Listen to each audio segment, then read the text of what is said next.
გაგაჯობათ მე ვარ forget fred.tis ადმინისტრატორი და ამ ვიდეოში გასწავლით თუ როგორ უნდა დავაყენოთ საიტზე აი ესეთი რამ. იმასაც გეტყვით რომ ეს ყენდება მარტო დიზაინზე.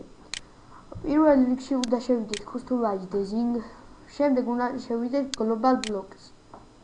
შემდეგ უნდა გავხსნათ აქ მენიუ ან რა global block-ის გინდათ. შემდეგ შევალთ აქ.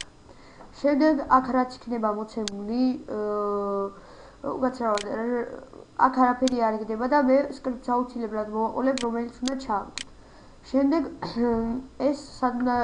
შემდეგ რა უნდა გააკეთოთ აი სკრიპტის ჩაგდების მერე. რომ დაასერვირებთ გადახვალთ ბეიზზე და customize basic. უნდა შეხვიდეთ site page-ში, შემდეგ უნდა გახსნათ visual html ედიტორი, შემდეგ აი აქ უნდა ჩაწეროთ global menu ან რა იმასაც გახსნით, რა global box-ს გახსნით, აქ global $, აუცილებლად უნდა იყოს, მერე აქ უნდა იყოს იმის სახელი და აქ აი ეს.